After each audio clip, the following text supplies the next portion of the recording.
A homeless veteran stands at attention in a polished museum hall, his weathered face betraying no emotion as the Secretary of the Treasury presents him with a ceremonial key to a newly established veterans foundation worth millions. Just 72 hours earlier, he had been seeking shelter in an abandoned fire station, using his military-honed attention to detail to clean the neglected building as a way to earn his temporary refuge. Now surrounded by government officials and historians, he must decide whether to accept a life-changing opportunity that could restore everything he lost or remain true to the simple promise he made to a neighborhood child under the autumn rain. Before we jump back in, tell us where you're tuning in from, and if this story touches you, make sure you're subscribed, because tomorrow, I've saved something extra special for you. Jackson Duke Harmon pulled his worn military jacket tighter around his shoulders as the October rain pounded the streets of Millfield. At 43, the deep lines around his eyes told the story of battles fought both abroad and at home, some with enemies, others with his own demons. 3 years of homelessness had taught him to spot opportunity in what others saw as desolation. And tonight, the abandoned Millfield Fire Station No. 7 beckoned like a lighthouse in a storm. The building had been vacant for nearly 5 years, ever since budget cuts forced the city to consolidate its emergency services. What had once been a proud civic institution now stood forgotten at the edge of the historic district. Its red brick facade darkened by neglect, windows boarded, and brass fixtures tarnished by time and elements. But most importantly to Duke, it appeared to offer what he needed most: shelter from the unforgiving autumn downpour. The side door yielded to his careful manipulation, a skill he'd reluctantly developed during his years on the streets. Not breaking in, he muttered to himself, a mantra that preserved what remained of his self-respect. Just seeking shelter. The distinction mattered to Duke, even if it wouldn't to the authorities should they discover him. The interior of the fire station welcomed him with musty darkness. His military-trained eyes adjusted quickly, scanning for threats or unwelcome company. Finding none, Duke moved with practiced quiet through what had once been the apparatus bay, where fire trucks had stood ready to serve the community. His flashlight beam revealed dusty surfaces and abandoned equipment, but the structure itself seemed sound. Duke checked his watch, a battered Casio that had survived 3 tours in Iraq and 3 years on the streets, and began his evening ritual. 20 push-ups, 20 sit-ups, followed by a careful inventory of his meager possessions. The military discipline had kept him sane when everything else had crumbled around him. His rucksack contained the sum total of his existence: a change of clothes, a first aid kit, a dog-eared photo of his former unit, basic toiletries, a multi-tool, and a small notebook filled with meticulous notes on shelter locations, public services, and potential work opportunities throughout the city. Tonight, he would add the fire station to his catalog of temporary refuges. The rain intensified, drumming against the roof and amplifying the emptiness of the cavernous space. Duke's stomach growled, reminding him that he'd shared his last granola bar with an elderly homeless man hours earlier. Tomorrow would require foraging or finding day work if he wanted to eat. One night at a time, he reminded himself, unrolling his sleeping bag on the cleanest patch of floor he could find. Before settling in, however, he found himself doing what had become an unconscious habit: improving his immediate surroundings. Military life had instilled in him an unshakable need for order, for control over what little of the world he could manage. Duke retrieved a broom from a utility closet and began sweeping the immediate area, clearing away years of dust and debris. The simple act soothed him, providing purpose and a small sense of accomplishment when so much else in his life felt beyond his control. He worked methodically, expanding his clean zone in concentric circles from his sleeping area. The physical labor warmed his body against the autumn chill that permeated the old building. As he worked, he began to notice details that his initial survey had missed: the craftsmanship of the century-old building, The solid oak woodwork, the brass fixtures that gleamed dully beneath layers of tarnish. Fire Station No. 7 had been built in an era when public buildings were designed, not just for function, but as symbols of civic pride. Preparing and narrating this story took us a lot of time, so if you are enjoying it, subscribe to our channel. It means a lot to us. Now back to the story. By midnight, Duke had cleaned a substantial portion of the main floor, his methodical efforts revealing the building's bones. The work gave him purpose, a temporary mission to focus his thoughts away from the circumstances that had led him here, the PTSD that had made civilian employment nearly impossible, the nightmares that had driven away his wife, the mounting bills that had eventually cost him his home. For now, there was only the rhythm of the broom, the satisfaction of order emerging from chaos. As he worked his way toward the rear of the building, Duke discovered a door that appeared to lead to a basement level. Curious, and now fully invested in his self-assigned mission to restore order to this small corner of the world, he tested the handle. It turned with surprising ease, revealing a staircase descending into darkness. His flashlight beam probed the shadows as he carefully made his way down the worn stone steps. The air grew cooler and damper with each step. At the bottom, his light revealed standing water covering the basement floor, likely the result of years of neglected maintenance and the current deluge outside. "That's not good," Duke muttered to himself, military assessment kicking in. Unchecked water damage could eventually compromise the building's foundation. While it wasn't his responsibility, he was, after all, just a temporary squatter. The ingrained sense of duty that had defined his military career wouldn't let him simply ignore a problem he could potentially address. The basement was divided into several rooms. The central area appeared to have been used for storage, while smaller rooms branched off a narrow corridor. Duke waded through the ankle-deep water, his flashlight beam dancing across abandoned file cabinets, boxes of old equipment, and miscellaneous fire station memorabilia deemed not valuable enough to relocate when the station closed. The source of the flooding wasn't immediately apparent, but Duke suspected a blocked drainage system combined with the heavy rainfall.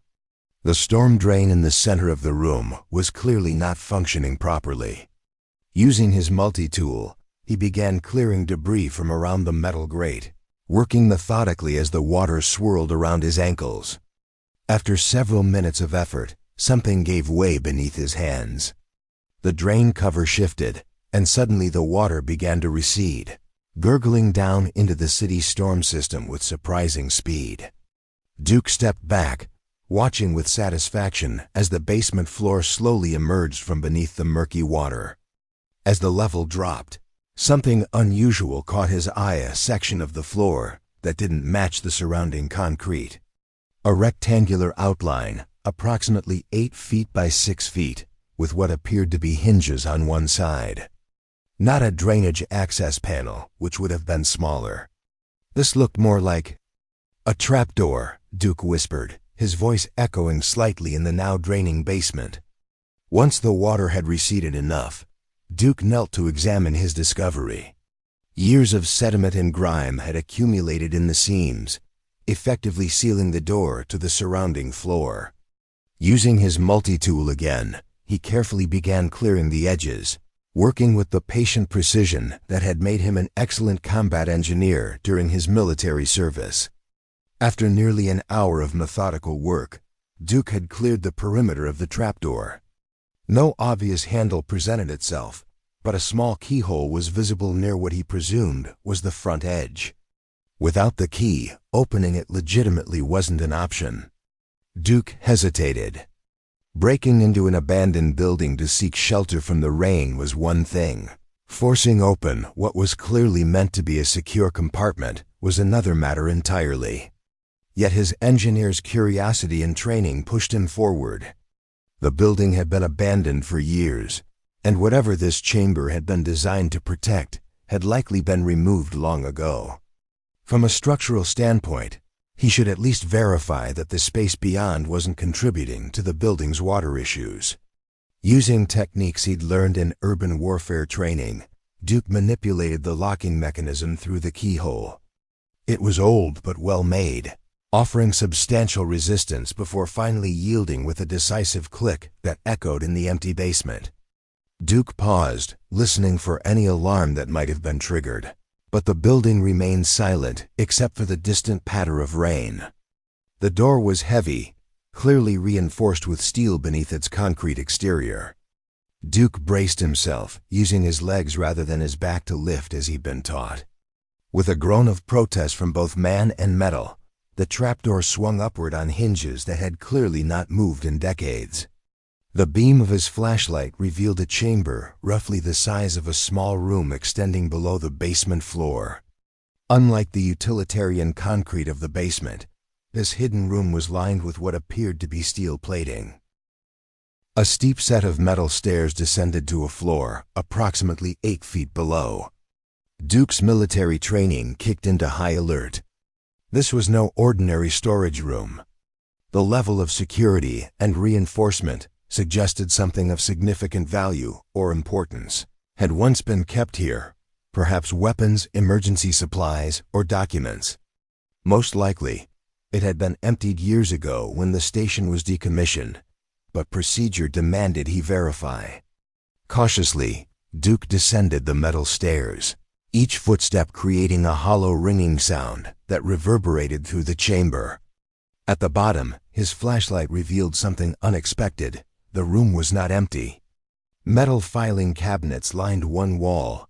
A large table dominated the center of the space, and most surprisingly, a massive safe occupied the far corner.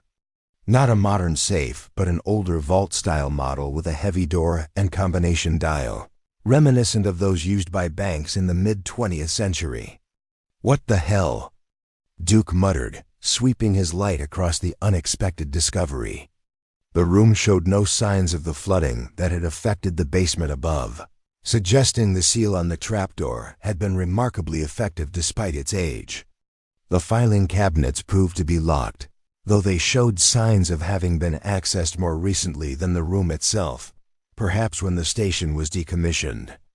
Duke turned his attention to the table, where several items lay beneath a layer of dust: a logbook, what appeared to be architectural drawings of the fire station, and most interestingly, a smaller lockbox. The logbook contained handwritten entries dating back to 1943. During the height of World War II, Duke carefully turned the brittle pages, reading entries that documented something called Project Homefront Security. The most recent entry was dated April 1972, suggesting whatever operation had been conducted here had concluded over 50 years ago. As Duke pieced together the information from the logbook and the architectural drawings, a remarkable story began to emerge. During World War II, Fire Station No. 7 had served a dual purpose. While its firefighters continued their normal duties above ground, the reinforced chamber beneath the basement had been established as a secure holding facility for something of national importance. The final piece of the puzzle came when Duke carefully opened the unlocked metal box on the table.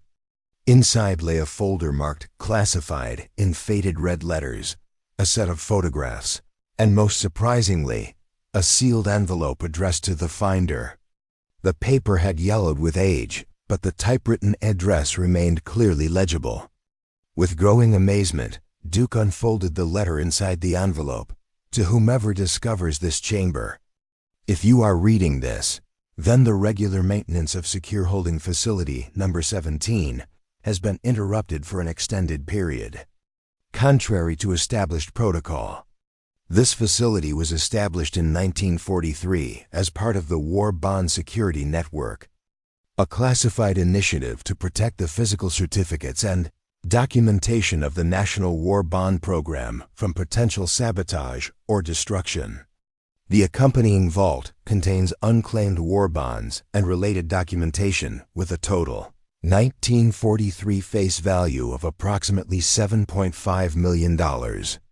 By mandate of Treasury Department Order 73-1942, These assets remain the property of the United States government until claimed by their rightful owners or their descendants. The finder of this facility is directed to contact the nearest office of the United States Treasury Department immediately. Do not attempt to access the vault.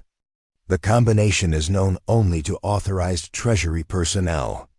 For your service to your country in securing these assets, you may be eligible for the Standard Finder's Reward as established by Treasury regulations. Walter Morgenstern, Deputy Secretary, War Finance Division, United States Treasury Department, October 3, 1943. Duke sat back on his heels, the letter trembling slightly in his hands as the implications became clear. During World War II, millions of Americans had purchased war bonds to support the war effort, small loans to the government that would mature at a higher value after a set period. Apparently, this reinforced chamber had served as one of several secure facilities established to protect those financial instruments from potential sabotage. And according to the letter, the bonds stored in that vault had never been claimed. Duke's mind raced with calculations.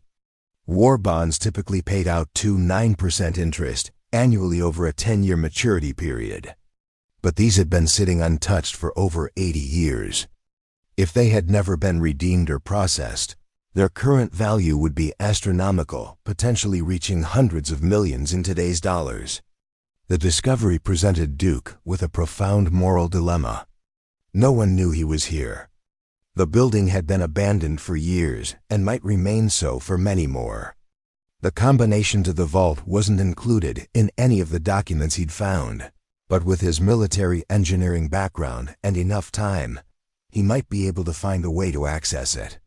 A single war bond from 1943, even a modest one, could be worth thousands today, enough to get him off the streets, rent an apartment, buy decent clothes, and restart his life.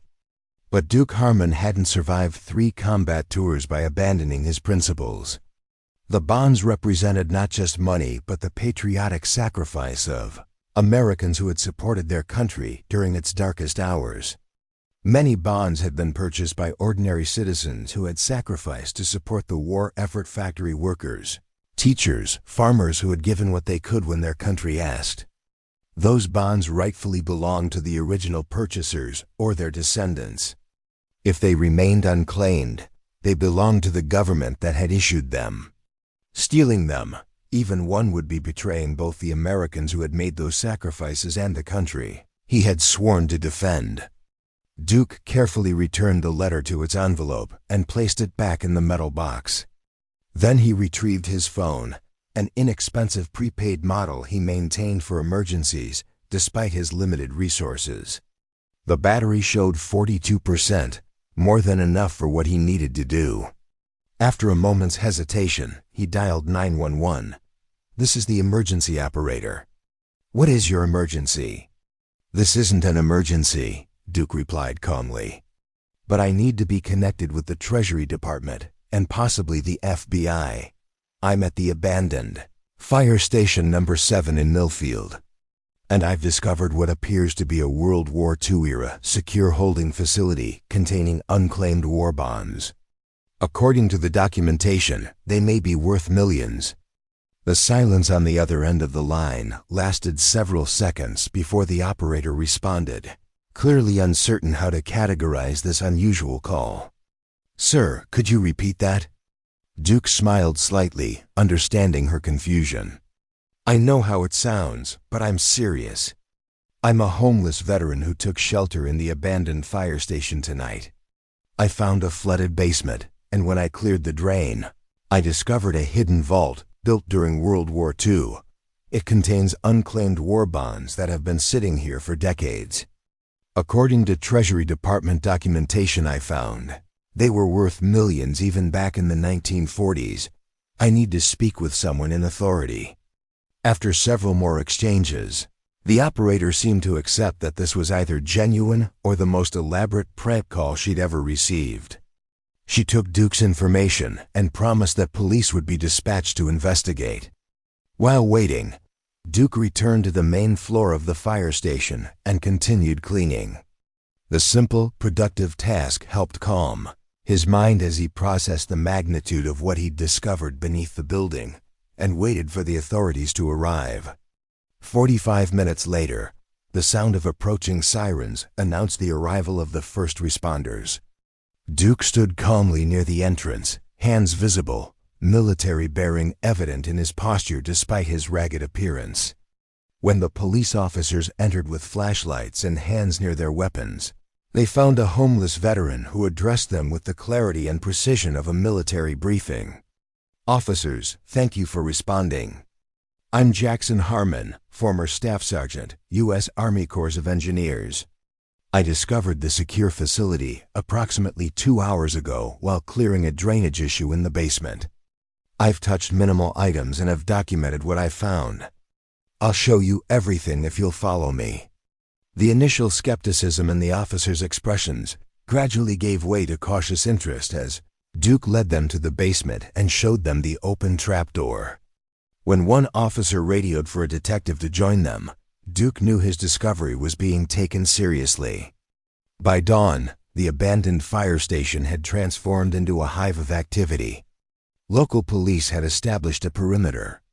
FBI agents had arrived to secure what was now being treated as a matter of historical and financial significance. And representatives from the Treasury Department were en route from the nearest field office. Duke sat on the bumper of an ambulance, a borrowed police department jacket around his shoulders, nursing a cup of coffee provided by one of the officers. He had repeated his story multiple times to various officials, each recounting delivered with the same steady clarity. A detective approached, accompanied by a woman in a dark suit who had arrived 20 minutes earlier and had been examining the underground vault with intense interest. "Mr. Harmon," the detective said, "this is Special Agent Carolyn Weber from the FBI's Financial Crimes Division. She has some questions for you." Agent Weber studied Duke with sharp, assessing eyes before speaking. "Mr. Harmon, I've reviewed the documentation you found.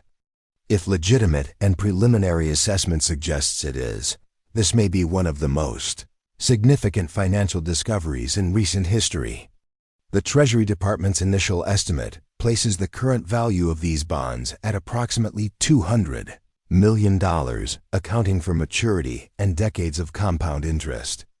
Duke nodded calmly, though the concrete figure sent a slight tremor through his hands that rippled the surface of his coffee.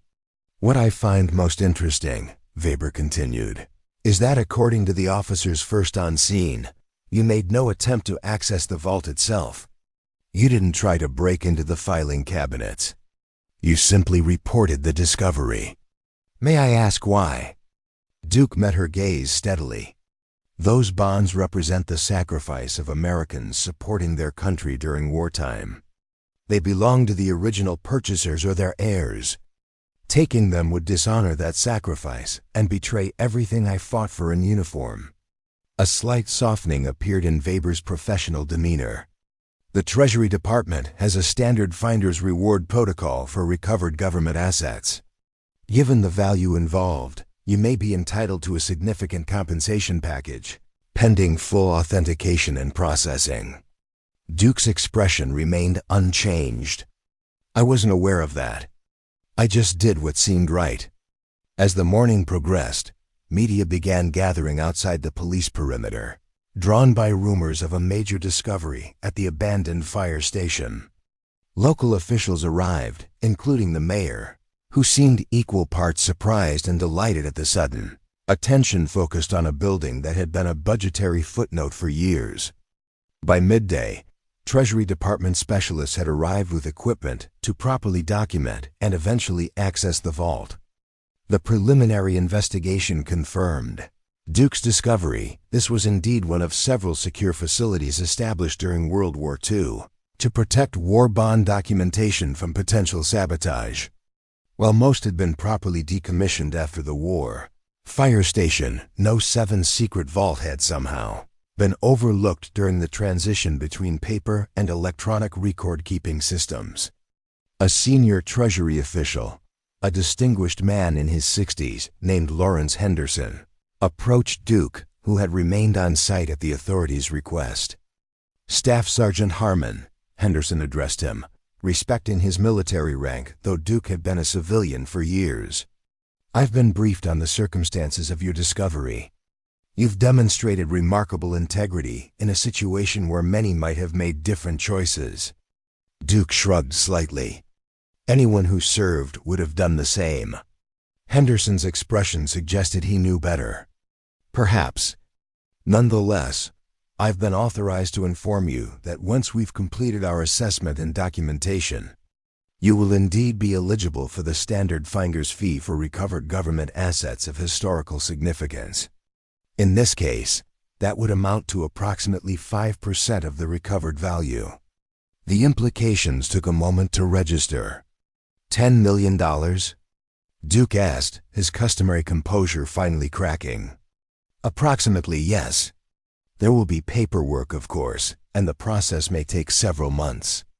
But in recognition of both your service to your country and your integrity in this matter, we're prepared to provide immediate assistance, with temporary housing and necessities while the formal proceedings are underway." As Duke struggled to process this life-altering information, a small commotion at the police perimeter drew his attention. A group of children from the neighborhood had gathered, watching the proceedings with fascination. Among them, Duke recognized a small boy of about 10 who sometimes hung around the park where Duke occasionally spent his days. The boy had once shared his lunch with Duke, explaining that his grandfather had been a soldier too, and had taught him that veterans deserved respect. Duke had spent an hour that day helping the child with his math homework, explaining fractions using twigs broken into various lengths. The boy waved excitedly when he spotted Duke, pointing him out to the other children and clearly explaining his importance to the unfolding scene. Even from a distance, the pride in the child's face was unmistakable, pride in knowing someone who had suddenly become the center of attention. Yes, but also pride in having recognized the worth of a man when he was still invisible to most. In that moment, as government officials discussed millions of dollars and media speculated about the historic significance of his discovery, Duke found himself thinking not about the fortune that had suddenly materialized in his future, but about the lessons his journey might impart to that child and others like him. The treasure beneath the fire station had remained hidden for decades, its value compounding in silence and darkness. Perhaps people weren't so different, their true worth often concealed beneath the surface, growing through trials and challenges until the right circumstances revealed their real value. Tomorrow, his life would begin its transformation from homelessness to financial security. There would be decisions to make, opportunities to consider, and a future suddenly expanded beyond the day-to-day survival that had defined his existence for 3 long years.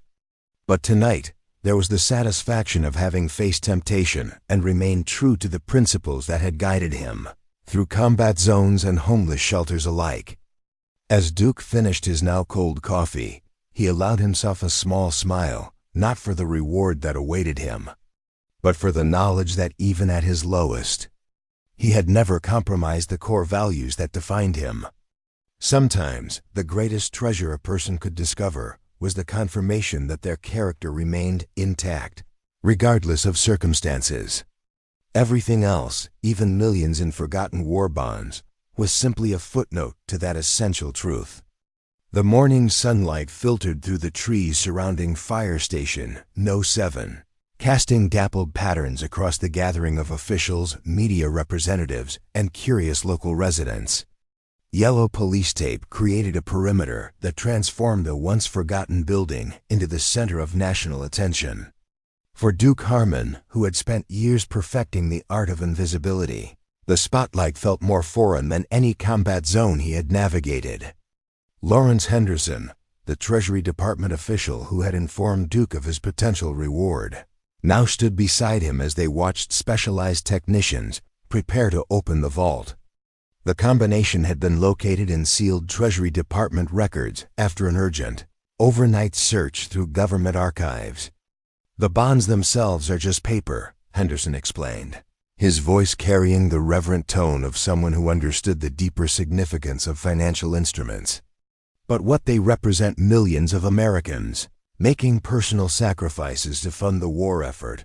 That's the real treasure we're recovering today. Duke nodded, understanding completely. During his military service, he had witnessed how abstract concepts like duty and sacrifice manifested in concrete actions. These bonds were no different physical embodiments of a nation's collective will during its darkest hours. How will you locate the original owners or their families? Duke asked, genuinely curious about the process. Henderson's expression turned thoughtful. It's going to be a massive undertaking. Many of the original purchasers have passed away, but their descendants may be entitled to claim these bonds. We'll cross-reference the serial numbers with our historical records, then use genealogical resources to trace family lines. The Treasury Department will establish a special division just for this project. A technician approached, clipboard in hand. Mr. Henderson, we're ready to proceed with the vault opening. The small group descended to the basement and through the trapdoor into the reinforced chamber. Overnight, the space had been transformed with professional lighting and recording equipment to document every aspect of the historic opening. Representatives from various government agencies stood ready to catalog the contents, while a Treasury Department historian hovered nearby, visibly excited by the historical significance of the moment. The vault technician, a middle-aged woman with steady hands and focused eyes, worked the combination dial with methodical precision. Each number in the sequence had been verified through multiple sources to ensure accuracy. The final digit clicked into place, and she grasped the heavy handle, applying steady pressure until the mechanism released with an audible thunk that echoed through the chamber. 80 years, Henderson murmured as the massive door slowly swung open. 80 years since anyone has seen what's inside. The interior of the vault was illuminated gradually as the door opened wider, revealing floor-to-ceiling shelving units filled with organized boxes, filing cabinets, and what appeared to be ledger books. Unlike the basement above, which had suffered from years of neglect and water damage, the vault's contents remained remarkably preserved, protected by the superior engineering of an earlier era. "My God," whispered the Treasury historian, stepping forward with reverential caution. "It's exactly as described in the classified reports, a complete Series E bond repository, with all supporting documentation intact." The team moved forward carefully, documenting everything before any items were touched or moved. Duke remained near the entrance, content to observe rather than interfere with the professionals at work. Yet he couldn't help feeling a connection to these artifacts of American history, not just because he had discovered them, but because they represented the same spirit of sacrifice and service that had guided his own military career. One of the Treasury agents carefully opened a storage box, revealing neatly arranged bond certificates, each representing a loan to the government from an ordinary citizen. "Preliminary estimate confirms the documentation," she announced after several minutes of examination. "Face value approximately $75 million in $1,943. Current value, accounting for maturity and interest over 80 years, approximately $200 million. Duke felt a strange detachment from the figure. $10 million, his potential finder's fee, seemed an abstract concept after years of counting spare change for his next meal. Would money alone repair the psychological wounds that had driven him to homelessness? Could financial security restore what combat and subsequent struggles had taken from him? A commotion from above interrupted his thoughts. New voices echoed from the main floor of the fire station, followed by the sound of multiple footsteps descending the basement stairs. A moment later, a woman in her 60s appeared at the trapdoor entrance, flanked by two younger men in suits who had the unmistakable bearing of security personnel. "Secretary Matthews," Henderson said, straightening immediately. "We weren't expecting you until this afternoon." The woman smiled warmly. "When the director of the National Archives calls at 5 a.m., to tell you they've discovered documents confirming a forgotten World War II bond repository worth hundreds of millions. You rearrange your schedule, Lawrence. Her attention shifted to Duke, who had instinctively moved to a position of attention, military habits resurfacing in the presence of authority. And you must be Staff Sergeant Harmon. I'm Elizabeth Matthews, Secretary of the Treasury. Duke accepted her extended hand. Ma'am, it's just Duke now. I've been out of the service for a while. Once a soldier, always a soldier, from what I can see, she replied, studying him with sharp intelligence. Your actions honor the uniform you once wore, Mr. Harmon. Many people in your position might have made different choices when confronted with unguarded assets of this value. Duke's response was simple. It wasn't mine to take. Precisely the attitude that makes your discovery even more remarkable, Secretary Matthews said. She turned to survey the vault, where technicians continued their careful documentation. These bonds represent an extraordinary chapter in American financial history. Millions of citizens, many of limited means, lending their government money to defeat fascism. And now, thanks to your integrity, their descendants will receive what is rightfully theirs. Over the next several hours, Duke observed the methodical processing of the vault's contents. Each bond was carefully documented, photographed, and secured for transport to a Treasury Department facility. The process would continue for days, but the initial assessment confirmed the extraordinary value of the discovery. By late afternoon, most of the officials had departed, leaving only a security detail and the technical team continuing their work in the vault. Secretary Matthews had extended an invitation for Duke to visit Washington the following week, hinting at opportunities beyond the finder's fee that might make use of his unique combination of military experience and demonstrated character. Duke stood alone on the main floor of the fire station, which now seemed transformed in his perception. What had begun as merely a shelter from the rain had become a turning point in his life's trajectory. Yet amidst the whirlwind of government officials, media interest, and talk of millions of dollars, Duke found himself drawn back to the simple act that had started it all, the methodical cleaning of a neglected space, bringing order to chaos. Without conscious thought, he retrieved the broom he had used the night before and resumed sweeping, expanding the clean area he had begun. The rhythmic motion provided a meditative counterpoint to the day's excitement, grounding him in physical reality when everything else seemed increasingly surreal. He was so absorbed in the task that he didn't immediately notice the young boy standing in the doorway, watching him with undisguised curiosity. It was the same child from the neighborhood who had once shared his lunch with Duke in the park. Thomas, a bright-eyed 10-year-old with an old soul's compassion. Mr. Duke? The boy called hesitantly. The police officer said I could come in if I stayed by the door. Duke paused his sweeping. Hey, Thomas. Quite a commotion today, huh? The boy nodded eagerly. Everyone's talking about you finding treasure. Mom says you're going to be rich, but... He paused, his expression turning confused. If you found treasure, why are you still sweeping? The question, simple yet profound in its childlike directness, made Duke smile. Well, a clean floor is still a clean floor, treasure or no treasure. Some things don't change just because circumstances do.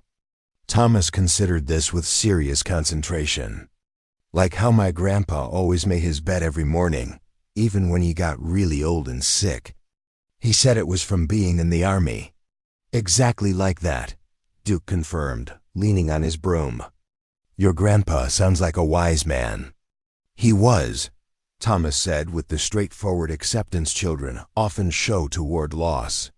He said that what you do when nobody's watching matters more than what you do when everybody is. The words hit Duke with unexpected force, not just for their wisdom, but because they articulated something he had felt, but never fully expressed. His decision to report the vault hadn't been made for recognition or reward. It had been made in darkness alone, when the only witness was his own conscience. Your grandpa got that exactly right, Duke said quietly. Thomas shifted from one foot to another. So what are you going to do with all the money? Buy a mansion? A rocket ship? Duke laughed, the sound surprising him with its genuine quality. When had he last laughed without reservation? No mansions or rockets. First thing is a place to live, nothing fancy, just somewhere with a roof that doesn't leak. Maybe go back to school, learn some new skills. You should be a teacher, Thomas declared with the absolute certainty of childhood. You explained fractions better than my real teacher. Or maybe you could be a firefighter, since you found the treasure in a fire station. That would be poetic justice. Poetic what? Duke asked, amused by the advanced vocabulary. Poetic justice. It means when things work out in a way that seems right, like in stories. My English teacher taught us that. Duke nodded thoughtfully. Well, I'm a little old to start firefighter training, but I've been thinking about how I want to use this opportunity. Money is just a tool, it's what you build with it that matters. As evening approached, the security team prepared to seal the building for the night. Duke, having been provided with temporary accommodations at a nearby hotel courtesy of the Treasury Department, gathered his meager possessions from where he had slept just the night before, a lifetime ago, it seemed. Thomas had remained, apparently fascinated by both the treasure story and Duke himself. As they walked out together, the boy looked up at the fire station's facade, now illuminated by temporary security lighting. You know what I think? He said with childlike boldness. I think the fire station was waiting for you. Like it knew you needed shelter, and it had something important to show you. The fanciful thought might have seemed silly coming from an adult, but from a child, it carried a certain poetic resonance that Duke couldn't dismiss entirely. Buildings were just structures of brick and wood and metal, yet this one had provided him shelter when he needed it most. And in return, he had discovered its long-hidden secret. Maybe you're right, Thomas, Duke said, ruffling the boy's hair gently. Sometimes the things we need and the things we're needed for turn out to be the same thing. A woman approached Thomas's mother. Duke presumed her expression a mixture of curiosity and maternal vigilance. Thomas, it's time to go home for dinner. Have you been bothering this gentleman? Not at all, ma'am, Duke assured her. Thomas and I are old friends. We met at Wellington Park a few months back when he helped me with some sandwich economics. Recognition dawned in her eyes. You're the veteran he gave half his lunch to. He talked about you for days after, how you helped him understand fractions using sticks. Her expression softened with understanding. And now you've found. She gestured toward the fire station, seemingly at a loss for words to describe the magnitude of the discovery. Just happened to be in the right place at the right time, Duke said modestly. Or the right person in the right place, she suggested, studying him with newfound respect. Thomas said you reported finding the vault immediately, even though. She hesitated, clearly trying to find a delicate way to reference his homelessness. Even though I could have used the money. Duke finished for her. Those bonds represent something important, Americans supporting their country when it needed them most. That deserves respect. She nodded, understanding flowing between them. We're having pot roast tonight. There's plenty if you'd like to join us. The invitation, so normal and yet so foreign after years of isolation, caught Duke by surprise. His temporary accommodations included a meal allowance, but the prospect of a home-cooked dinner at a family table held an appeal that no restaurant could match. I'd be honored, ma'am, thank you. As they walked the 6 blocks to Thomas's home, Duke found himself noticing details of the neighborhood he had previously observed only through the tactical lens of survival, the community garden at the corner, the little free library box filled with books, the elderly couple sitting on their porch swing watching the world pass by. Without the pressing concerns of where to sleep and what to eat, he could see the neighborhood as a community rather than merely a geography to navigate. Thomas chattered excitedly the entire way, alternating between questions about the treasure and stories about school, creating a stream of normalcy that Duke found unexpectedly comforting.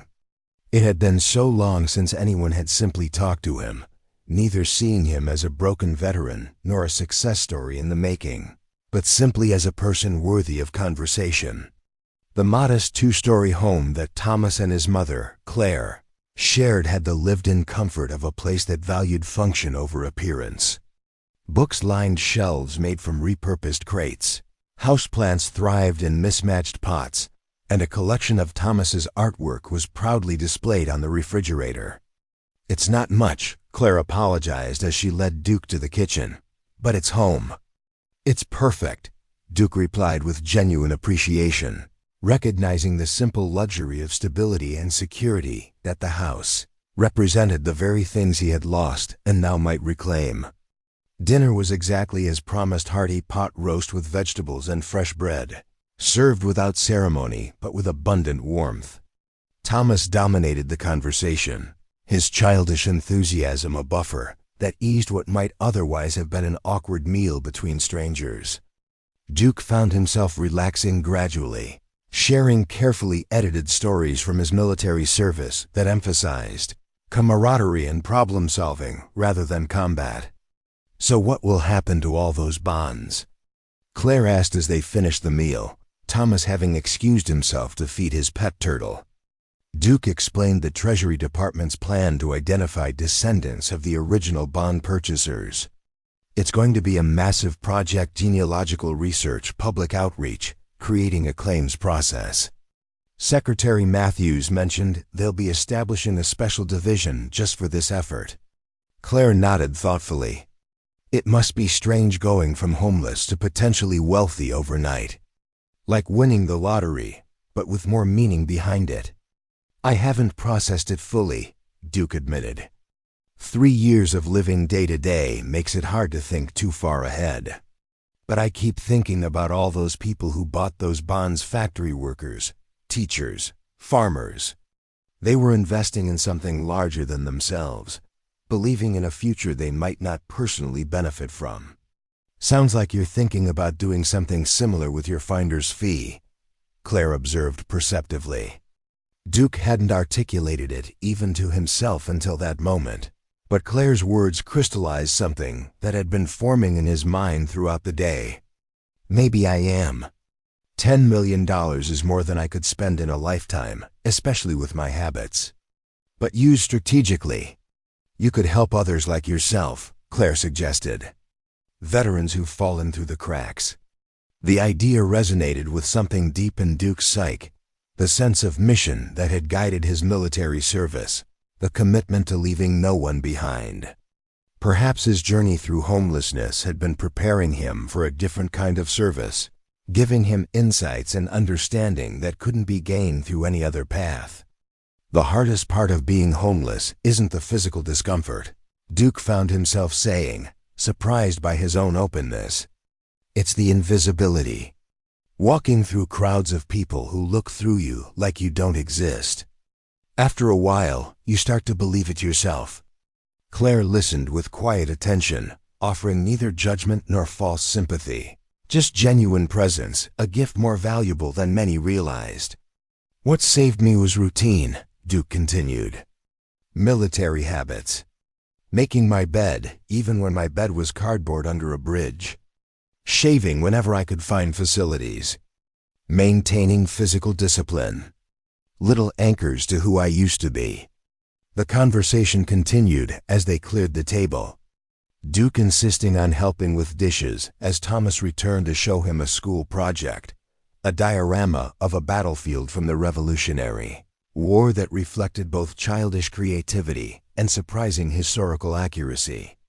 As the evening wound down, Claire offered to drive Duke back to his hotel, but he politely declined. "The walk will do me good. Give me time to process everything." At the door, Thomas surprised him with a hug. "Will you come back and visit us? Even after you're rich and famous?" Duke crouched to the boy's level. "I promise. And maybe once I'm settled somewhere, you can come visit me too. Bring your mom." The night air felt different as Duke walked back toward the hotel, the same streets, the same autumn crispness, but experienced from a fundamentally altered perspective. For 3 years, he had existed in survival mode, his horizon limited to the next meal, the next safe place to sleep.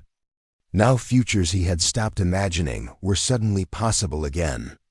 As he passed the fire station, now dark except for security lighting and the occasional flashlight beam of patrolling guards, Duke paused to look up at the brick facade that had sheltered him just 24 hours earlier. Thomas's fanciful suggestion that the building had been waiting for him played in his mind again. Not magic or destiny, perhaps, but a certain rightness to how events had unfolded. His military training had taught him to clear flooded areas to prevent structural damage. His engineer's curiosity had led him to investigate the unusual trapdoor. His sense of duty had compelled him to report what he found rather than attempt to exploit it. Each step in the chain had been consistent with who he was at his core, the person who persisted beneath the weathered exterior and the hardships of homelessness. The discovery hadn't changed him. It had simply created circumstances where his essential character could emerge more fully. As Duke continued toward the hotel, his mind turned toward practical considerations. The Treasury Department's finder's fee would take months to process, but they had already arranged for immediate assistance with housing, clothing, and other necessities. Secretary Matthews had hinted at potential opportunities within the department itself, perhaps in a role related to the bond recovery project.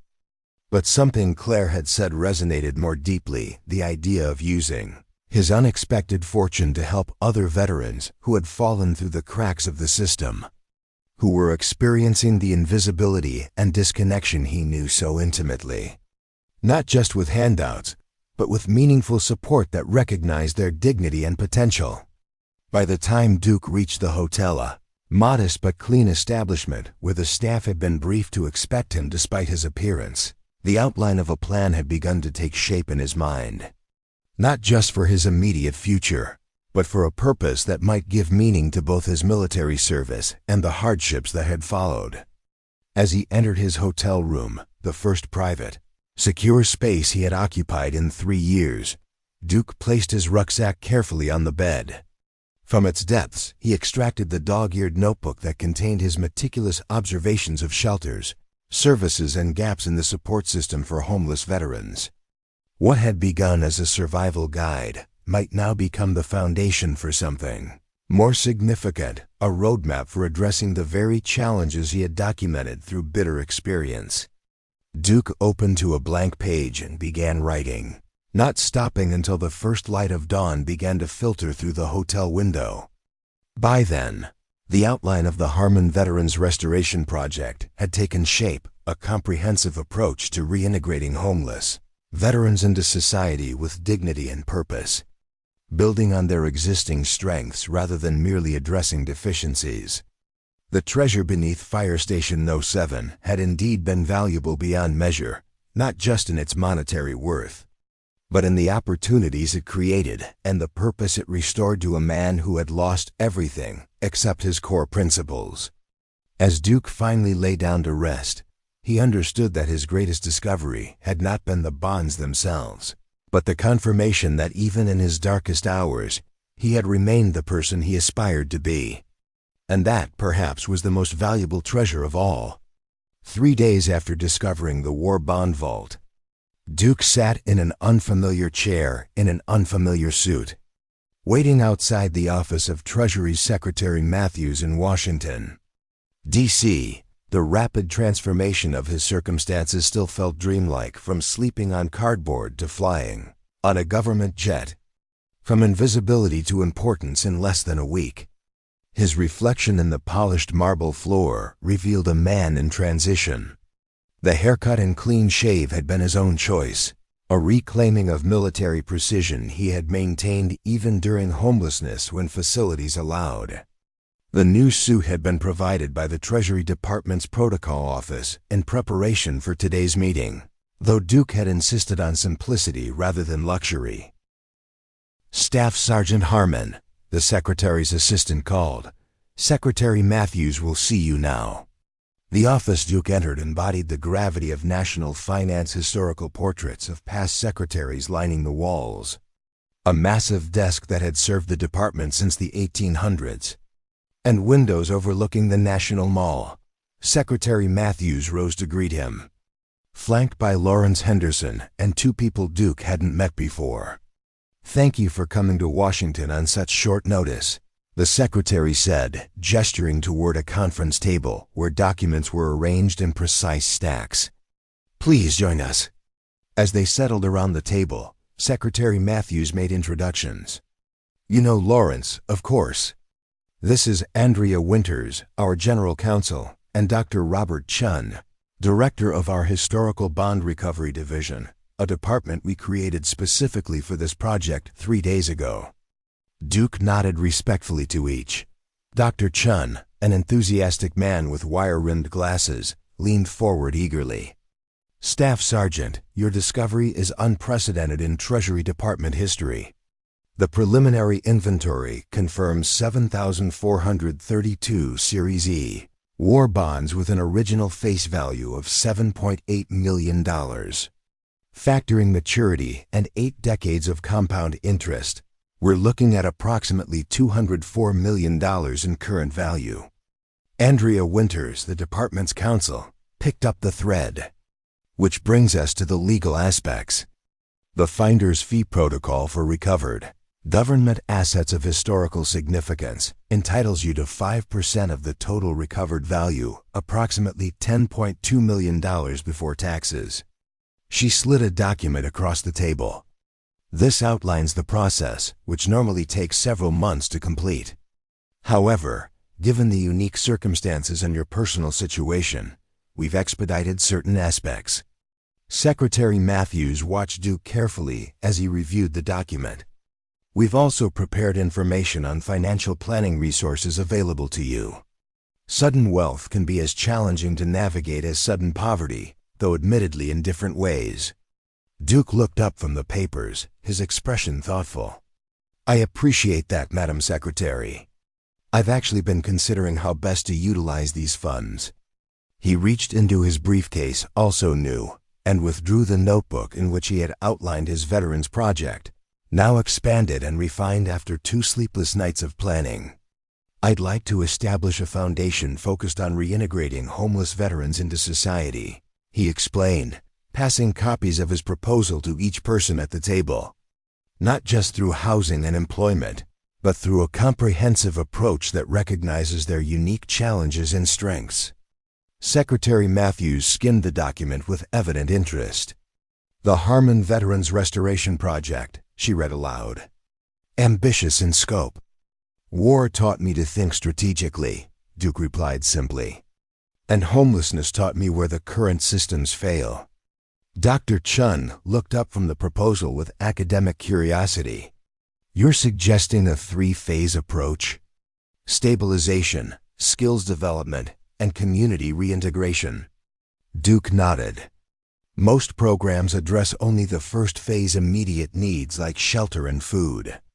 But without addressing the deeper issues, lost purpose, disconnection from community, erosion of identity, many veterans cycle back into homelessness when support ends." For the next hour, Duke outlined his vision, drawing on both his military experience and his 3 years navigating the margins of society. He described innovative approaches to peer support, skill-building programs that would capitalize on veterans' existing strengths, and community integration initiatives designed to restore the sense of purpose and belonging that many had lost after leaving the military. What impressed the Treasury officials most was not just the compassion behind Duke's plan, but its practical, strategic approach, the kind of comprehensive problem-solving characteristic of military operations planning. "This is extraordinarily well conceived for something developed in just a few days," Henderson observed. Duke's response was measured. "I've had 3 years to think about what was missing in the current support systems. The plan has been forming for longer than I realized." Secretary Matthews studied Duke with renewed interest. Your military background is evident in your approach. Corps of Engineers, correct? Yes, ma'am. Specialized in infrastructure assessment and restoration in conflict zones. The secretary exchanged a meaningful glance with Henderson before returning her attention to Duke. Which brings me to the second purpose of our meeting today. The Treasury Department would like to offer you a position. This was unexpected. Duke had anticipated discussions about his finder's fee, perhaps some media appearances related to the bond discovery, but not a job offer. What kind of position? He asked cautiously. Special Advisor to the Historical Bond Recovery Division, Secretary Matthews explained. As Dr. Chun mentioned, we've established this division to manage the unprecedented task of identifying descendants of the original bond purchasers and processing their claims. Your unique combination of skills, military logistics experience, attention to detail, and demonstrated integrity would be invaluable to this effort. Duke considered the offer carefully. With respect, Madam Secretary, I have no background in finance or genealogical research. What we need isn't just technical expertise, Henderson interjected. We need someone who understands the human element of this project, the stories behind these bonds, the sacrifices they represent. Someone who can help us honor that legacy appropriately. Secretary Matthews nodded in agreement. The position would also provide you with stability and resources while you develop your Veterans Foundation. The government salary won't compare to your finder's fee, of course, but it would offer structure and purpose during the transition. The offer was tempting for reasons that had nothing to do with compensation. After years of disconnection, the prospect of contributing to something meaningful, helping reunite families with the financial legacy of their ancestors' patriotism, resonated deeply with Duke's sense of service. I'd like to accept the position, he said after a moment's reflection, with one condition. I'd like to establish a veterans hiring preference for staffing the division. Many veterans, even those without homelessness experience, struggle with civilian employment transitions. This project could provide opportunities for them to use their skills in service to something significant. Secretary Matthews smiled, the first genuine smile Duke had seen from the typically reserved official. I believe that can be arranged, Staff Sergeant. In fact, it aligns perfectly with the administration's veterans employment initiatives. As the meeting concluded and formal paperwork was initiated for both the finder's fee and the advisory position, Duke found himself experiencing an emotion he had almost forgotten: optimism. Not just for his own future, but for the potential impact of both the bond recovery project and his planned foundation. Outside the Treasury building, Duke paused on the steps, looking across the National Mall toward the Washington Monument. The city had a different quality when viewed from a position of purpose rather than marginalization. 3 days ago, he would have been scanning for public restrooms, free Wi-Fi spots, and places where law enforcement was least likely to challenge his presence. Now he stood as a citizen with newfound agency and responsibility. His new government-issued phone buzzed with a message from Thomas's mother. Claire, Thomas wants to know if you found any dragons in the Treasury vaults. Also, hotel checkout is noon if you're flying back today. The normalcy of the message, a child's whimsy coupled with practical information, provided a welcome counterbalance to the day's weighty discussions. Duke smiled as he typed a response. No dragons, but lots of important people with serious faces. Flight back at 2 p.m. Would you and Thomas like to have lunch before I go? The response came almost immediately. Thomas would love that. He's been telling everyone at school about his friend who found treasure. Friend, the word resonated unexpectedly. In 3 years of homelessness, Duke had developed acquaintances, other veterans on the streets, sympathetic business owners, social workers, but friendship required a certain equality of standing, a mutual exchange that his circumstances had made difficult. Now, with his situation changing, genuine connections became possible again. An hour later, Duke sat across from Claire and Thomas at a local diner. watching with amusement as the boy attacked a stack of pancakes shaped like a rocket ship, a special request. The cook had been happy to accommodate for the treasure finder's young friend. "So are you rich now?" Thomas asked between bites, with the directness only children can manage. "Not yet," Duke explained. "There's a process, paperwork, approvals. Adult stuff." "Boring," Thomas declared with absolute confidence. "Sometimes," Duke agreed. "But sometimes boring things lead to important results. Like homework." Thomas rolled his eyes dramatically, prompting a laugh from Claire. "He's been telling everyone who'll listen about your discovery," she explained. "His teacher even asked if you'd consider visiting his class sometime. Apparently, you've made quite an impression on the local children, the homeless veteran who found a fortune and reported it honestly." Duke considered the request. A week ago, the idea of standing before a classroom would have seemed impossible. His appearance would have marked him as an outsider, someone to be pitied or feared. Now, with the basic trappings of respectability restored, such interactions became possible again. "I'd be happy to visit," he said. "Maybe share some age-appropriate lessons about engineering, problem-solving, civic duty. And dragons in Treasury vaults," Thomas added solemnly. As they finished their meal, Duke shared his plans, the Treasury Department position, the Veterans Foundation he hoped to establish, his decision to remain in Millfield rather than relocate permanently to Washington. "I'll need to be in D.C. regularly for the Treasury work," he explained, "but I want to base the foundation here. Millfield has the right combination of need and opportunity, a significant veteran population, affordable real estate, and a community that still values connection." Claire nodded thoughtfully. "The old Jensen building downtown has been vacant for years. It used to house a community center before funding cuts. Might be worth looking into for your foundation." The suggestion sparked Duke's interest. "I'll check it out before I leave today." "Thank you." As they parted outside the diner, Thomas surprised Duke with another hug. "When you visit my class, can you wear your military uniform? Joey Mitchell doesn't believe you are really a soldier." Duke crouched to the boy's level. "My uniform doesn't fit anymore, buddy. But I have my dog tags and some photos I can bring. Will that work?" Thomas considered this compromise with serious deliberation before nodding. "That's acceptable evidence." With a final wave to Claire and Thomas, Duke set out to explore the Jensen building before his flight. The three-story brick structure stood on a corner of Millfield's modest downtown, its large windows boarded up, but its architecture retaining echoes of early 20th century civic pride.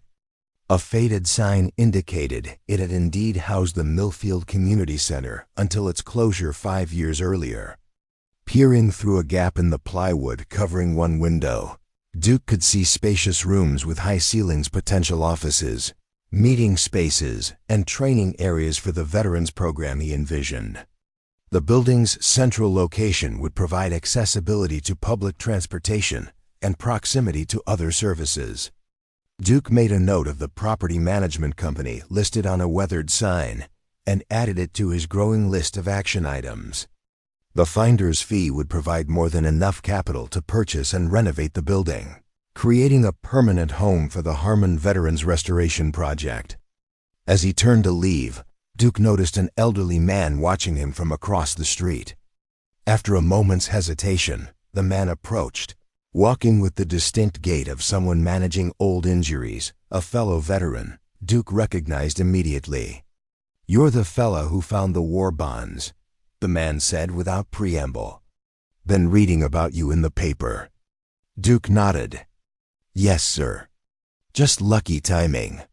The older veteran studied him with the evaluating gaze of someone who had seen combat. "Paper says you were homeless before. Engineer Corps in Iraq." "That's right. Korean War myself, infantry."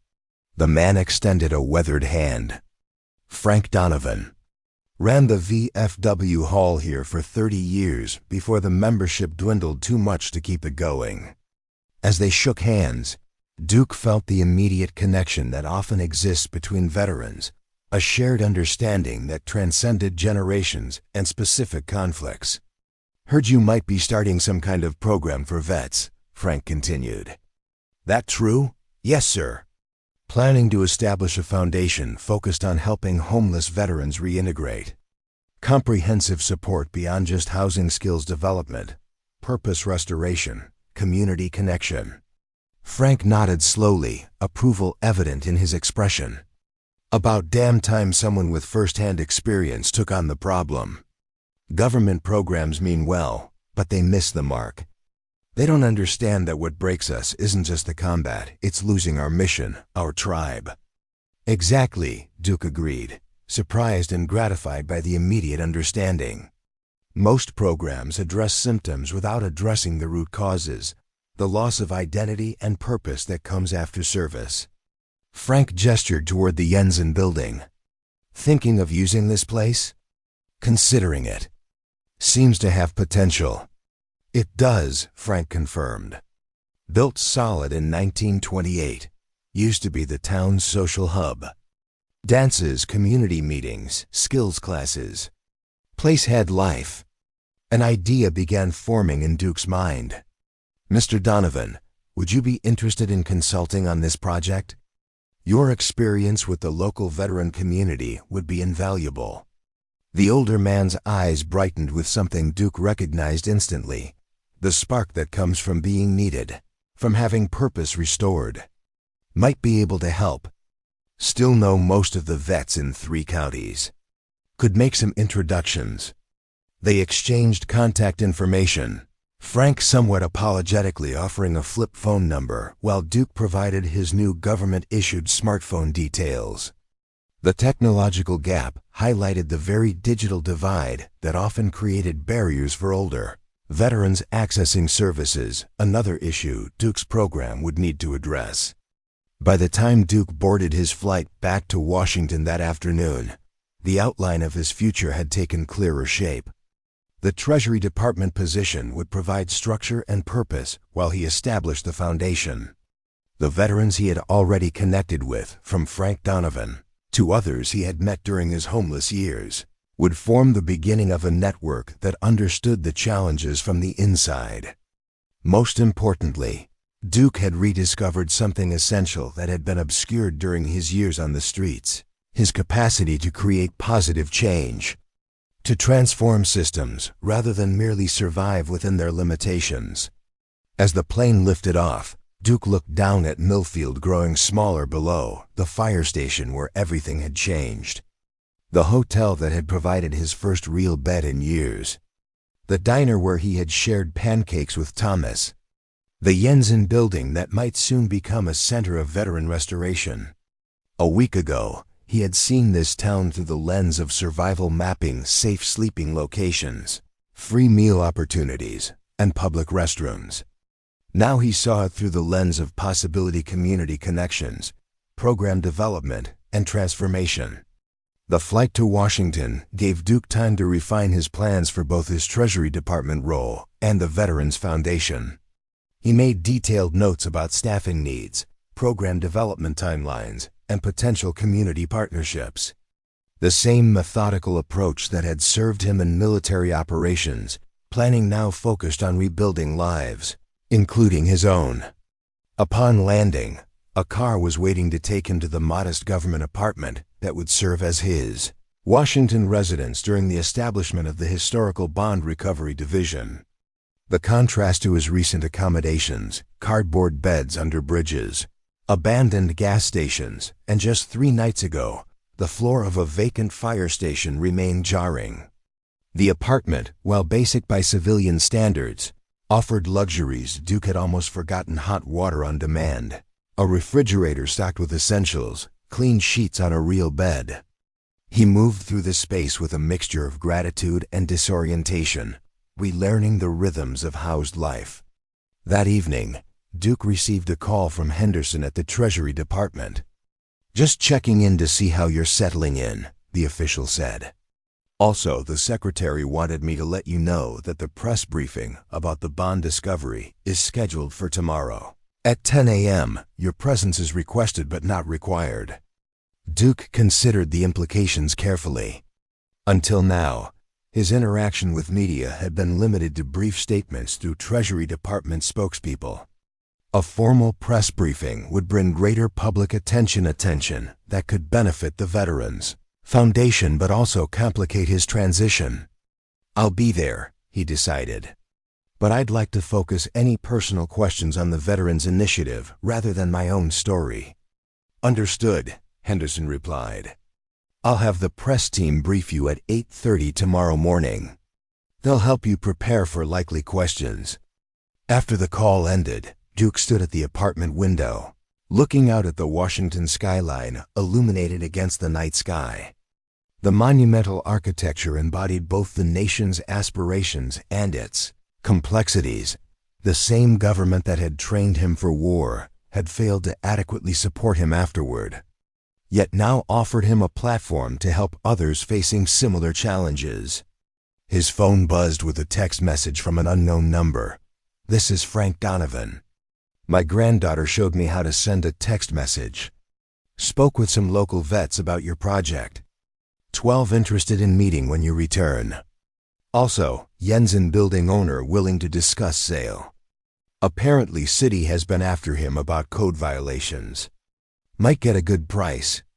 The message, with its earnest technological achievement and practical information, made Duke smile. Connections were forming, momentum building.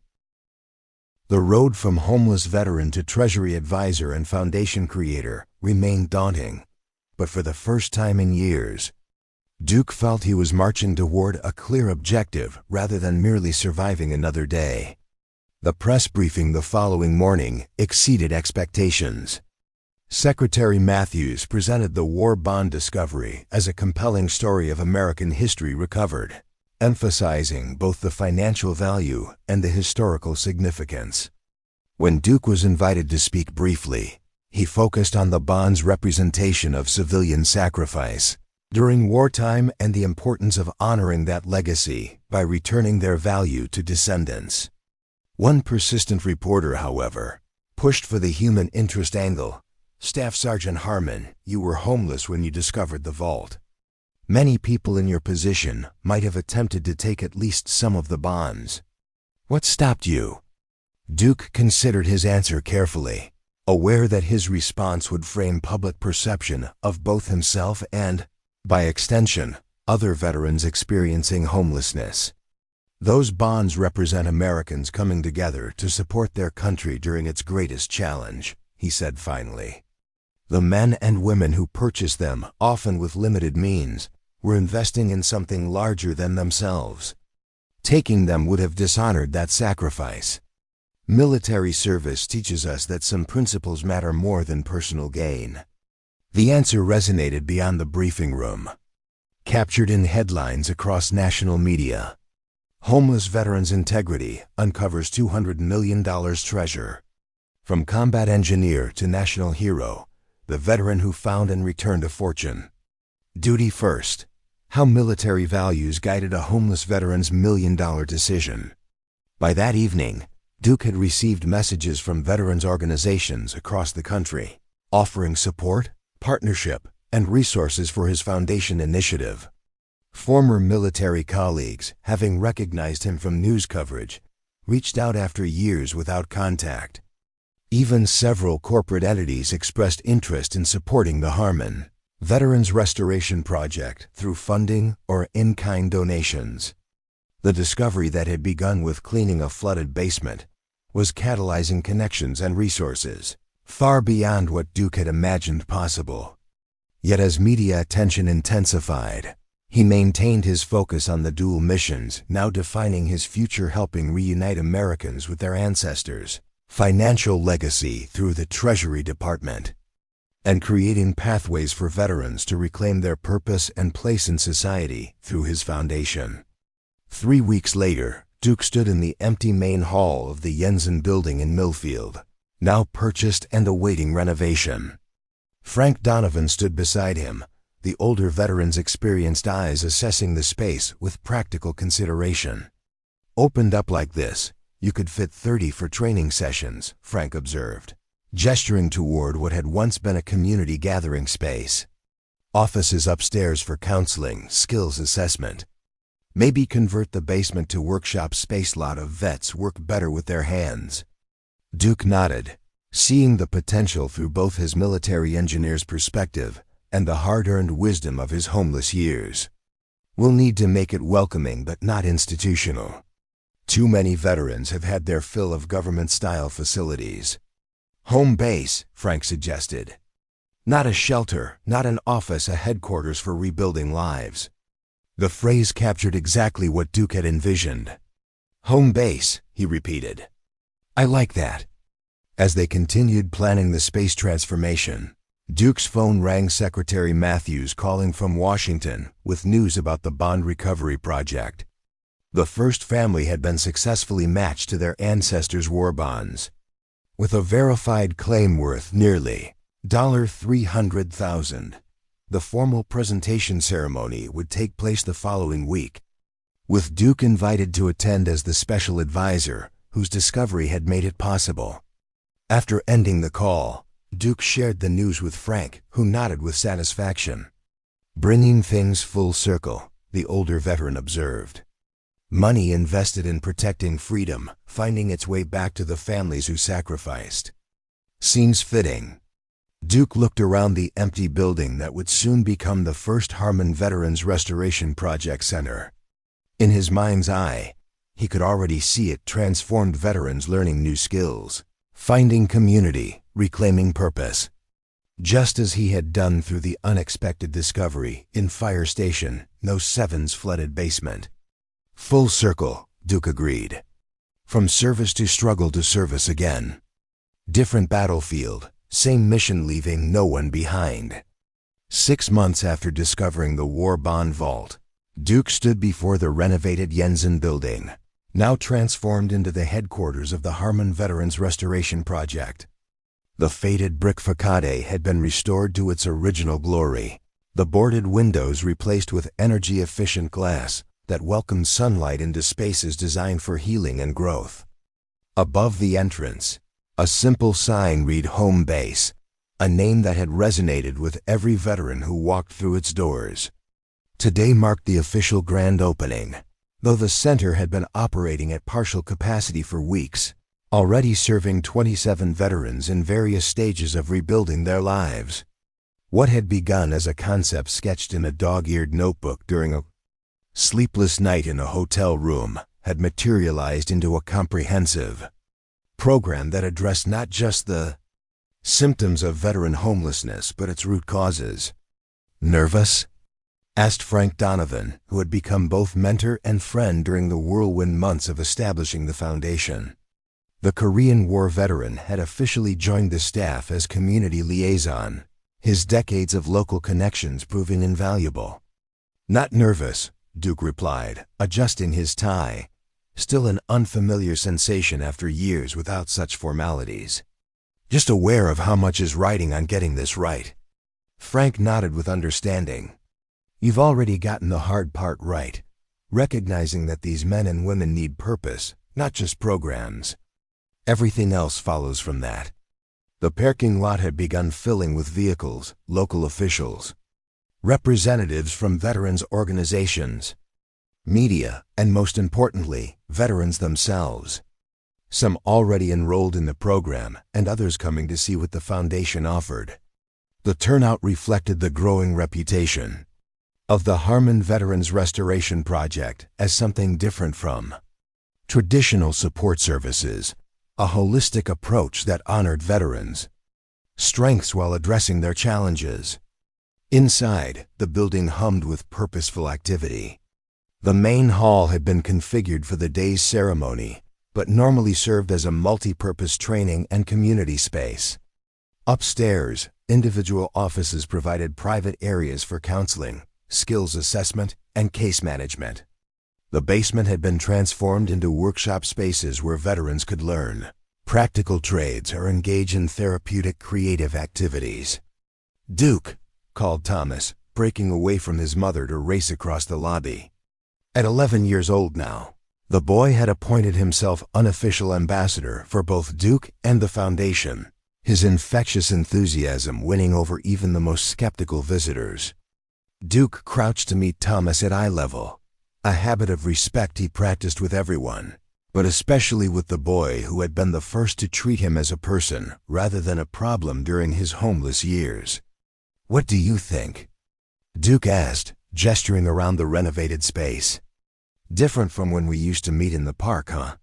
Thomas nodded emphatically. "It's awesome. Mom said I can volunteer here after school sometimes, helping with the computer lab." He leaned closer, adding in a conspiratorial whisper, "Some of the older vets don't even know how to use email." "That's why we need digital natives like you," Duke confirmed seriously. "Technology is a barrier for many veterans returning to civilian life. You helping them learn those skills is just as important as any other service we provide." Claire approached, smiling at the interaction between her son and the man who had become such an unexpected presence in their lives. "The place looks amazing, Duke. Hard to believe it's the same abandoned building from 6 months ago."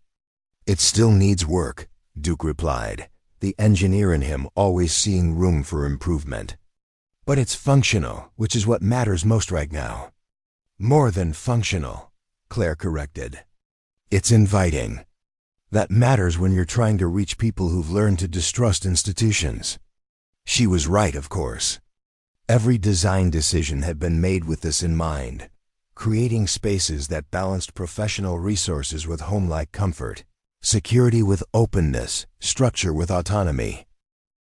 When it was his turn to speak, Duke approached the podium with the steady confidence that had carried him through combat zones and homeless encampments alike.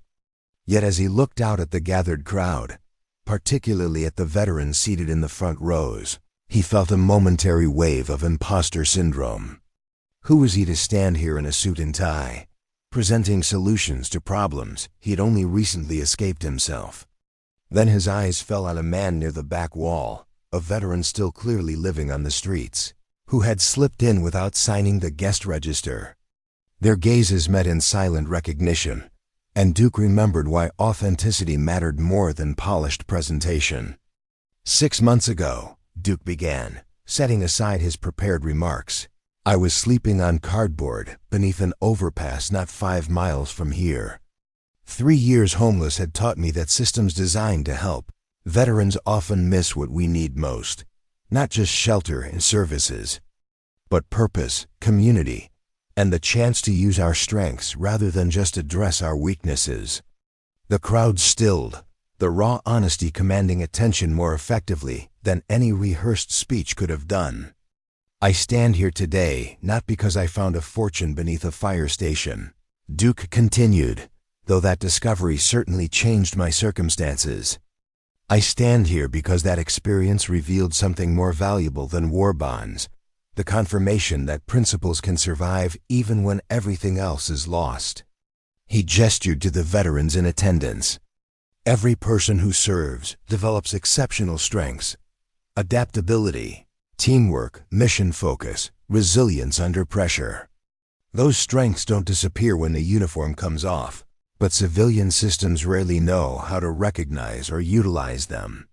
Instead, we get labeled by our challenges, PTSD, transition difficulties, homelessness, until those labels become our primary identity. Duke paused, making eye contact with several veterans who nodded in silent understanding. Home base exists to reverse that process. We start with your strengths, with what you can contribute, with the warrior spirit that doesn't need fixing, just redirection. We address challenges, yes, but always in the context of moving toward purpose, not just away from problems. For the next 10 minutes, Duke outlined the Foundation's 3-phase approach: stabilization that addressed immediate needs while preserving dignity, skills development that built on existing strengths while adding civilian-relevant capabilities, and community integration that connected veterans to meaningful roles where they could continue serving in different ways. We call this place home base for a reason, he concluded. In military operations, home base is where you regroup, resupply, and prepare for the next mission. It's not the end of the journey, it's the foundation that makes the journey possible. That's what we aim to be for every veteran who walks through these doors. The applause that followed was led by the veterans themselves, the most meaningful validation possible. As Duke stepped away from the podium, the veteran he had noticed at the back approached cautiously, his weathered face and careful movements mirroring Duke's own bearing from just months earlier. Sergeant Williams, 10th Mountain Division, the man introduced himself quietly. Heard about this place. Wasn't sure if it was real or just another program with empty promises. It's real, Duke assured him. Imperfect, still evolving, but real. No forms to fill out today, no hoops to jump through. Just come back tomorrow if you want to talk about what's next. Williams nodded, the military brevity a language unto itself. Might do that. As the formal ceremony transitioned to an open house, Duke circulated through the building, introducing veterans to the various services and spaces available to them. In the Skills Assessment Center, former Navy electricians were discussing advanced technical training opportunities with local community college representatives. In the workshop area, an Army veteran who had been among the first to join the program was now teaching others woodworking techniques as part of his own reintegration journey. Throughout the building, Duke observed the most important element of the Foundation's approach in action: veterans connecting with each other, forming the unit cohesion so many had missed since leaving the military. No clinical program could replicate the healing power of shared experience and mutual understanding. Lawrence Henderson from the Treasury Department approached as Duke finished showing a group of veterans the Computer Resource Center. Impressive operation, Matthews. The secretary sends her regards and congratulations. Thank her for me, Duke replied. Without the Treasury Department position, establishing all this so quickly would have been impossible. His dual role had proven synergistic beyond expectation. The Treasury advisory position had provided structure and stability during the Foundation's development, while his work reuniting families with their ancestors, war bonds had created a powerful narrative that attracted support for the Veterans Project. How many bonds have been claimed so far? Duke asked, genuinely interested in the parallel mission that had changed his life. Just over 2,000, Henderson reported. About $70 million returned to descendants. The genealogical research team you helped establish has been remarkably effective at tracing family lines. Duke had insisted that veterans be given preference in staffing the Historical Bond Recovery Division, creating dozens of meaningful jobs that utilized military-honed skills like attention to detail, procedural discipline, and mission focus. The approach had proven so successful that other Treasury departments were now implementing similar hiring initiatives. The Ellis family ceremony last week was particularly moving, Henderson continued, referring to a recent bond return that had attracted national media attention. 3 generations present to receive bonds their grandfather purchased while working double shifts at a manufacturing plant supporting the war effort. The bond recovery ceremonies had become powerful moments of national reflection, opportunities to honor the civilian sacrifices that had supported military efforts during World War II.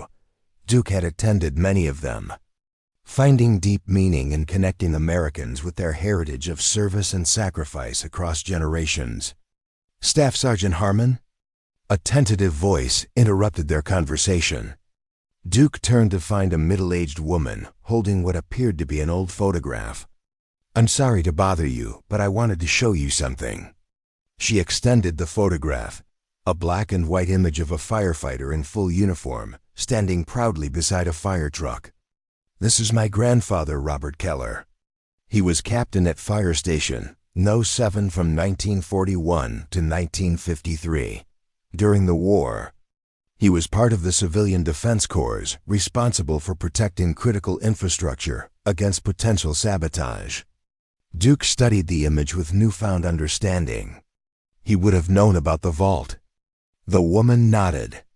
After your discovery made the news, My mother remembered him telling stories about special security measures at the station during the war.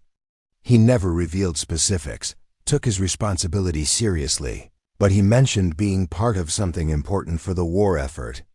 He helped protect America's financial security during a critical time, Duke observed, handling the photograph with respect. That's a legacy to be proud of. I thought you might like to have this for your historical display, she said, offering a folder containing copies of her grandfather's service records and several more photographs of Fire Station No. 7 during the 1940s. 4. The fire station museum you're establishing. The woman had referenced another project that had grown from Duke's discovery, the city's decision to preserve Fire Station No. 7 as a historical site. With a small museum dedicated to both local firefighting history and the station's secret role during World War II, Duke had advised on the project, seeing it as another way to honor the interconnected civilian and military contributions that had sustained the nation during wartime. This is incredibly valuable, Duke assured her, genuinely moved by the contribution. It helps complete the story of how ordinary citizens in every role contributed to extraordinary national effort. As afternoon transitioned to evening, the crowd at home base gradually thinned, leaving primarily veterans who were already enrolled in programs or those considering joining. In the community kitchen, a critical feature designed to combat the isolation that often accompanied transition difficulties, several veterans were preparing dinner together. The simple act of shared meals building connections as effectively as any formal therapy session. Duke observed with satisfaction as Frank Donovan engaged Sergeant Williams, the cautious newcomer, in conversation over coffee. The Korean War veteran had an unparalleled ability to establish trust with fellow veterans, regardless of age or era of service. If anyone could convince Williams to return tomorrow, it would be Frank. Mission accomplished, I'd say, Claire commented, joining Duke as he surveyed the day's success. Though knowing you're already planning improvements. Duke smiled, acknowledging the accuracy of her assessment. The residential wing needs to be expedited. We've got veterans ready to move from temporary shelter to transitional housing, but construction delays have pushed the completion date back. Always the engineer, Claire observed fondly. Solving problems, building solutions. Speaking of which, Duke replied, the after-school tutoring program for veterans' children starts next week. Thomas mentioned he might be interested in helping younger kids with reading. Think he'd be up for it? Claire's expression softened. He'd love that. You know, he tells everyone his career plan now is to become a military engineer like you were. Says he wants to build things that matter. The simple phrase captured precisely what Duke had been seeking throughout his journey, from military service to homelessness to his current dual missions. Building things that mattered. Creating systems and structures that served genuine human needs. Using skills honed through hardship to ease the path for others. As twilight descended and the day's events concluded, Duke found himself alone in the main hall of home base, absorbing the stillness after hours of activity. The space held echoes of the day's connections and conversations, veterans finding resources, officials pledging support, community members offering partnerships. Seeds planted that would continue growing long after today's ceremony was forgotten. His phone buzzed with a message from Thomas. Mom says to tell you dinner at our house tomorrow. No excuses allowed. Also, Joey Mitchell finally believes you were a real soldier after meeting you today. Duke smiled at the boy's priorities, dinner plans and playground vindication carrying equal weight. The normalcy of such concerns had been foreign to him for so long, yet now they anchored his days with welcome routine. Sunday dinners with Claire and Thomas had become a fixture in his rebalanced life, providing family connection that had been absent during his years of isolation. A knock at the main entrance interrupted his reflections. Duke opened the door to find Sergeant Williams standing uncertainly on the threshold, rucksack over his shoulder, containing Duke knew without asking. Everything the man currently possessed in the world. Changed my mind about waiting till tomorrow, William said simply. If that overnight shelter option is still available. Always, Duke confirmed, stepping aside to welcome him in. No paperwork tonight. Just a safe place to sleep, shower, and 3 meals a day while you consider next steps. Relief flickered across Williams's weathered face, the universal expression of someone who has carried a burden alone for too long. Appreciate it. Haven't slept indoors for a while. Take some getting used to. I remember, Duke replied, the simple acknowledgement building more trust than any elaborate reassurance could have done. We've got a transition dorm specifically designed for that adjustment. Private sleeping cubicles, but common areas for meals. Lets you control your own space while connecting with others when you're ready. As Duke showed Williams to the temporary housing unit attached to the main building, he recognized in the man's guarded movements and vigilant eyes the same survival adaptations he had developed during his own years on the streets. Skills that had kept Williams alive in difficult circumstances, but now created barriers to reintegration. The most important thing to know, Duke said as they reached the housing unit, is that everything here is optional except mutual respect. No mandatory groups, no forced socialization. We provide structure and opportunities, but you choose your own path and pace. Williams nodded, military appreciation for clear parameters evident in his response. Roger that. Get settled in. Get some rest. Tomorrow's soon enough to talk about what's next. As Duke turned to leave, Williams spoke again. Saw you on the news. The war bond thing. Could have taken the money and run, but you didn't. Wouldn't have changed anything that mattered, Duke replied honestly. Might have had comfort sooner, but would have lost something more important. Integrity, Williams said, the word carrying weight beyond its syllables. Hard to hold on to out there.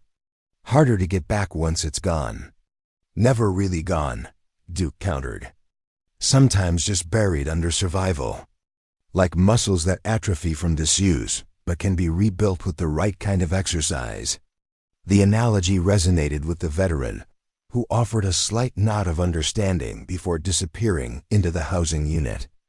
Another connection made, another possibility created. Not guaranteed success, but a genuine opportunity where none had existed before. Duke walked back through the quiet building toward the exit, passing walls now adorned with photographs documenting both military service and civilian accomplishments of veterans in the program. The contrasting images told a powerful story. The same individuals in vastly different contexts, their strength and capability evident in both. Outside, Duke paused to look back at the illuminated sign above the entrance. Home base. The name had proven more fitting than he initially realized, embodying not just a place for veterans to regroup and prepare for new missions, but the foundation from which he had rebuilt his own life.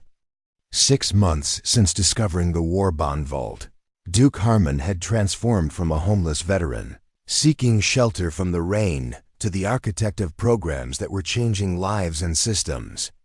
The finder's fee had provided essential financial resources, but the true value of his discovery had been the platform it created for meaningful service and the confirmation that purpose could be reclaimed even from the darkest circumstances.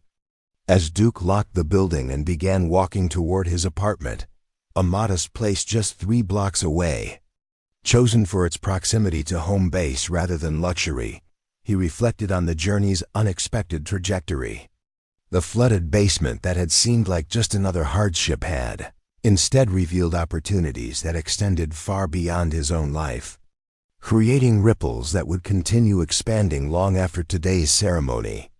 The night sky above Millfield was clear, stars visible despite the town's lights, a reminder of perspective and possibility. Tomorrow would bring new challenges, veterans with complex needs, systems resistant to change, resources always more limited than the problems they addressed. But it would also bring new opportunities to build things that mattered, to transform hardship into wisdom that could light the path for others. Duke had learned through experience that the most valuable treasures weren't found in forgotten vaults but in rediscovered purpose, restored connections, and the chance to use every battle, won or lost, as preparation for meaningful service. That was the real fortune he had uncovered in Fire Station No. 7, not the bonds themselves, but the opportunity to bond broken pieces into something stronger than before. Up next, you've got 2 more standout stories right on your screen. If this one hit the mark, you won't want to pass these up. Just click and check them out. And don't forget to subscribe and turn on the notification bell so you don't miss any upload from us.